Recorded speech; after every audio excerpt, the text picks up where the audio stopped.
দেখুন আজকে আমি লালন টেকার নিয়ে এসেছি বাজার থেকে। এটা দিয়েই আজকে ফুলকপি আলু শিম দিয়ে মাছের ঝোল করে দেখাবো। মাছগুলোকে আমি কেটে এনেছি বাজার থেকে, এবার ভালো করে পরিষ্কার করে ধুয়ে নিচ্ছি। বন্ধুরা দেখো, তোমরাও ঠিক এইভাবে লাইলন টিকারগুলো পরিষ্কার করে নিও, একদম একটুও যাতে আঁশ না থাকে সেইভাবে ধুয়ে কেটে নিও।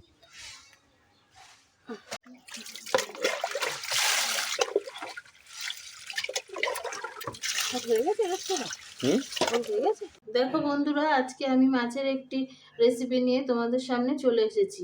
একদম খুব সাধারণভাবে আমি মাছের রেসিপিটা করে দেখাবো। জ্যান্ত লাইলন টিকার আজকে আমি এনেছি, ফুলকপি আলু শিম দিয়ে ঝোল করব। তোমরা দেখতে থাকো। বাজারে শীতের নতুন সবজি ফুলকপি আমি দুটো ছোট ছোট নিয়ে এসেছি।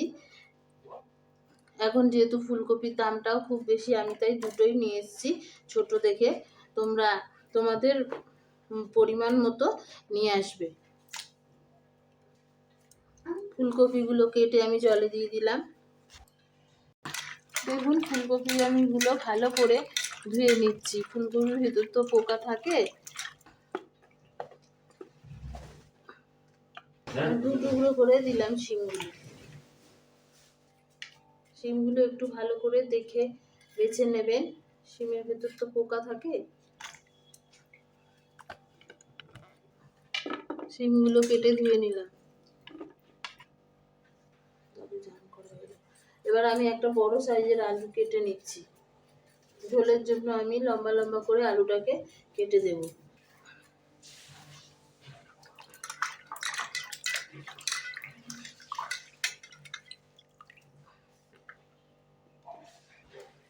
কাঁচা লঙ্কা চিড়ে নিলাম। টমেটোটা কেটে নিচ্ছি। ও গামছা দিতে পারবি? আর জিরে একটু বেটে নেবো, ওই জন্য আদাটা কুচি কুচি করে কেটে নিচ্ছি।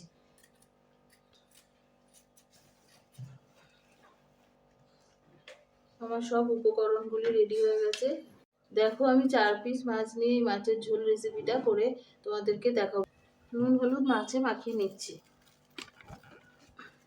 এবার হলুদ দিয়ে দিলাম, মাখিয়ে রাখছি।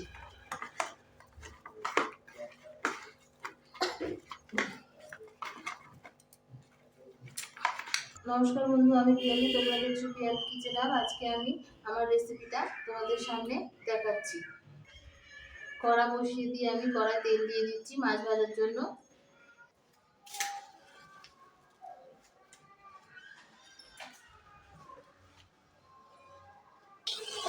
তেল গরম হয়ে গেছে, এবার আমি মাছগুলো দিয়ে দিচ্ছি।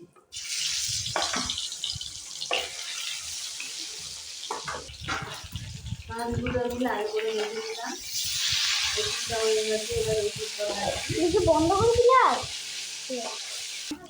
মাছ ভাজা হয়ে গেছে বন্ধুরা, দেখো তুলে নিলাম। আর দুটো বাকি আছে আমার মাছ ভাজতে, আমি দিয়ে দিচ্ছি।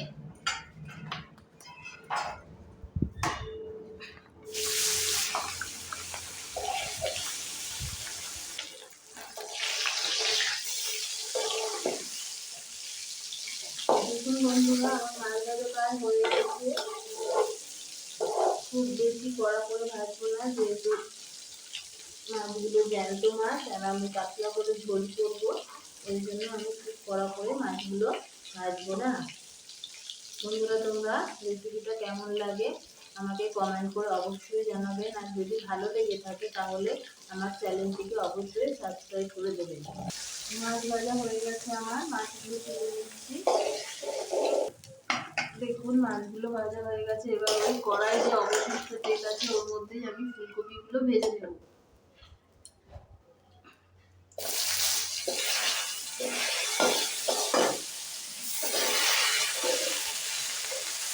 ভাজা হয়ে গেছে, আমি ফুলকপিগুলো তুলে নিচ্ছি।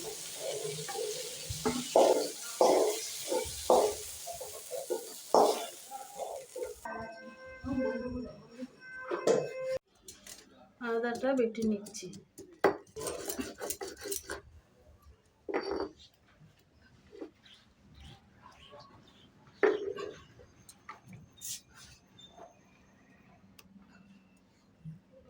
আদাটা বাটা হয়ে গেছে, এবার আমি গোটা জিরেটা বেটে নিচ্ছি।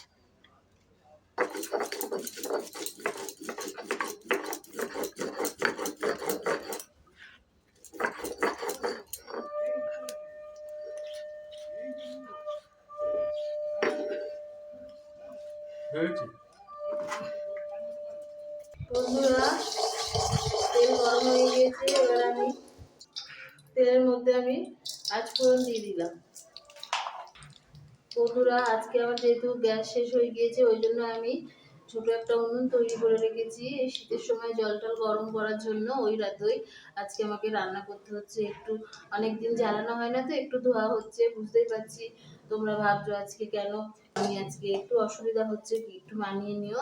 আজকে ওই জন্য আমি উনুনে রান্না করছি, একটু সময় সাপেক্ষও লাগছে, একটু দেরি হচ্ছে। আমি পরের ভিডিওটা তোমাদের গ্যাসেই রান্না করে দেখাবো।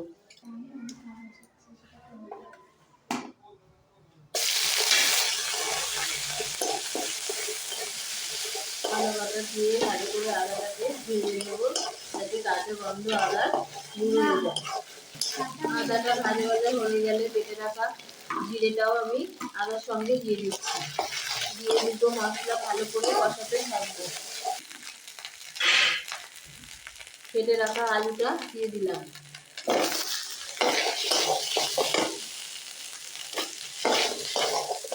আলুটা আদা আর জিরের সঙ্গে ভালো করে নাড়তে থাকবো।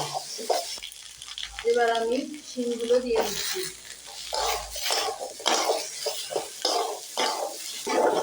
তারপর আমি কেটে রাখা কাঁচা লঙ্কা দিয়ে দিচ্ছি। যেহেতু আমাদের বাড়িতে বয়স্ক মানুষ এবং ছোট মেয়ে আছে, ও একটু ঝাল কম খায়, তাই জন্য আমরা একটু ঝালটা খুবই কম খাই, আর কাঁচা লঙ্কাটাই বেশি রান্নায় ব্যবহার করি। তোমরা যেরকম ঝাল খাও সেরকমই ঝাল দেবে। এবার আমি নুন দিয়ে দিচ্ছি।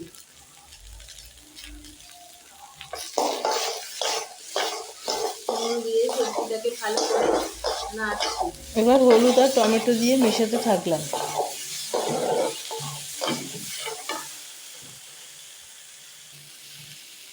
এবার ধনে গুঁড়ো দিয়ে দিচ্ছি।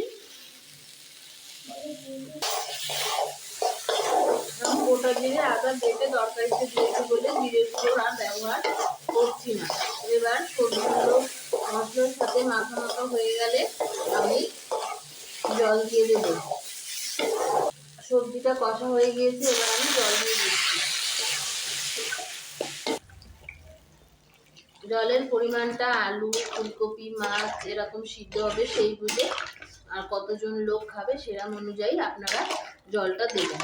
জলটা দেওয়ার পর আমি সমস্ত সবজি ফুটতে দেবো। আমি কিছুক্ষণের জন্য ঢাকা দিয়ে দিচ্ছি। বন্ধ করে দেবার। দেখুন আমার ঝোল ফুটতে শুরু করে দিয়েছে। এবার সবজিগুলো সিদ্ধ হয়ে আসলে তবে আমি ফুলকপিটা দেব।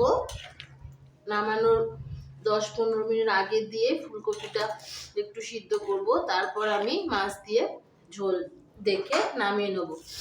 এবার আমি ভেজে রাখা ফুলকপিগুলো ঝোলের মধ্যে দিয়ে দিচ্ছি।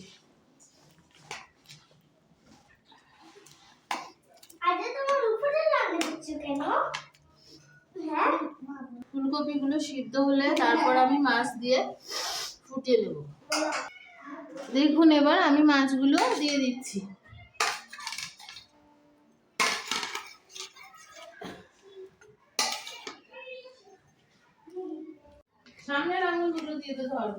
বন্ধুরা, ঝোল ফুটতে শুরু করে দিয়েছে, ফুলকপিও অর্ধেক সিদ্ধ হয়ে গিয়েছে। এবার আরেকটু মাছটা ফুটলে আমি ঝোলটা নামিয়ে নেব। তাড়াতাড়ি করে দিয়েছি আজকে, জানি না কিরকম হবে। গ্যাসটাও শেষ হয়ে গিয়েছিল, আবার গ্যাসটা আমার আজকে দিয়ে দিয়েছে বলে আমি তাড়াতাড়ি করে এসে গ্যাসে পুরো বাদবাকি রান্নাটা সম্পূর্ণ করলাম। তোমাদের কীরকম লাগে তোমরা জানিও। ভালো লেগে থাকলে অবশ্যই কমেন্ট করতে ভুলবেন না, আর যদি ভালো লেগে থাকে তাহলে অবশ্যই আমার চ্যানেলটিকে সাবস্ক্রাইব করে দেবেন।